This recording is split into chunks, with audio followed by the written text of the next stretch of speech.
So this week's column is about long wear makeup, so makeup that stays put obviously and that you can keep on for a really long time.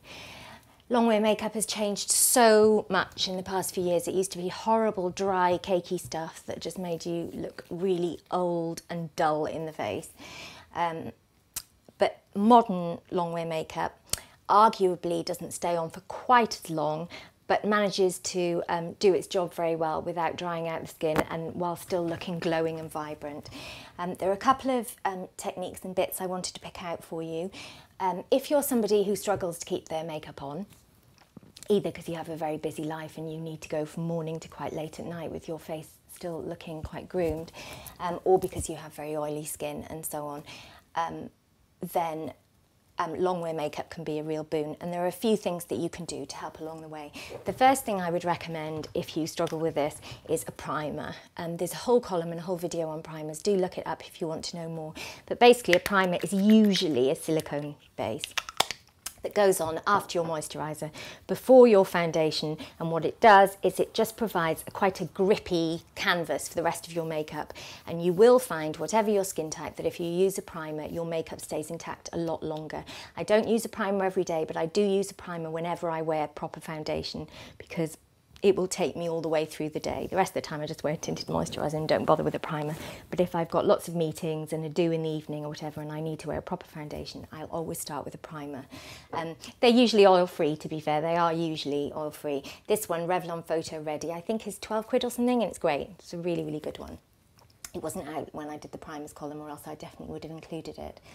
After your primer, you want to put on your foundation.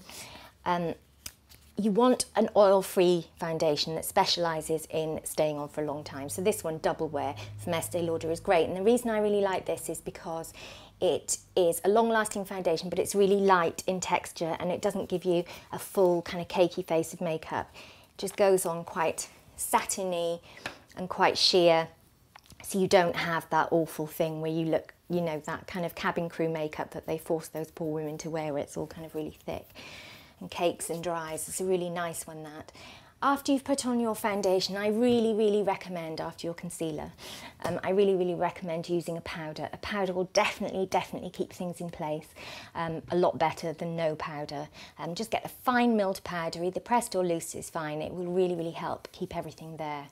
When it comes to blushers, I really recommend a powder blusher if you have trouble in this area, because if you use a cream blusher you will definitely need to reapply it. I have yet to find a cream blusher that stays there all day. The longest lasting cream blusher I've ever come across is the Liz Earle cream blusher. It's fantastic, but I would still probably reapply it at like 7 o'clock at night if I had a thing to go to in the evening, which is really good going. But if you really want it to stay there, use a powder.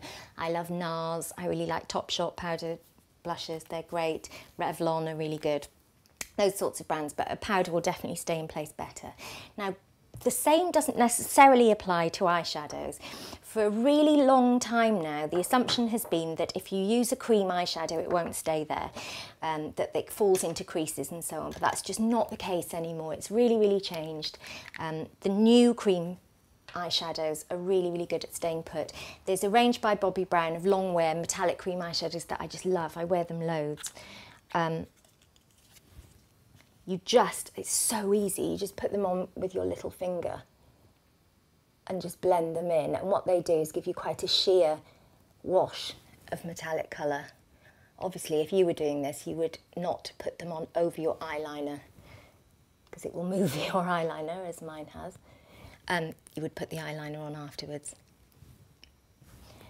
But they're lovely colours and they don't do that sinky into the creasy thing that's really, really annoying. Then for liner, I really recommend proper long wear pencils, because soft cold pencils will smudge and they won't last, whereas long wear pencils really do work. The NARS one is amazing, amazing. I've mentioned it in the column. Absolutely, it's not cheap, but it absolutely does stay put for the duration.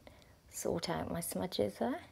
And mascara, I would really recommend for long wear, I would recommend a tubing mascara. So the ones on the market that are tubing, i.e. ones that come off with warm water instead of cleanser, are Estee Lauder Double Wear, which I use every day. Kevin or Kwan mascara is a tubing mascara. and Clinique do one called Lash Power, which is very good, and their bottom lash mascara is also tubing mascara. And you will find with the tubing mascara that it just doesn't budge. I cannot wear a normal mascara, I just can't. I've just learned this about myself. My skin's too dry, my moisturiser has to be too rich, and it just moves the mascara. If that's you, switch to a tubing mascara. You will never look back, you will never have that problem again. I absolutely guarantee you. Do it today. Double Wear's my favourite, but like I say, there are a few on the market. Lipstick. Lipstick is the one area where women seem to be most interested in a long-lasting finish. I get asked a lot about long-wearing lipsticks, which ones stay on the longest. The thing is, there are long-wearing lipsticks that do stay on for ages and ages and ages, but I just don't like them very much. They normally only come in about 6 colours. They're always pretty horrible colours, to be honest. It's very rare that there's a long-lasting lipstick that comes in really, really good colours that lasts well. This is one of them. Clarins, it's, what's it called? I think it's called Everlast lipstick or Longwear lipstick. Anyway, it's the only one they do that's designed for long lasting. Lovely colours, lovely orangey red here.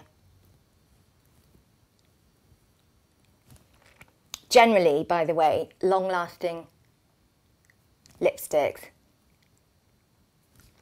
will be quite matte rather than satiny, because satiny colours will always move more than a matte colour.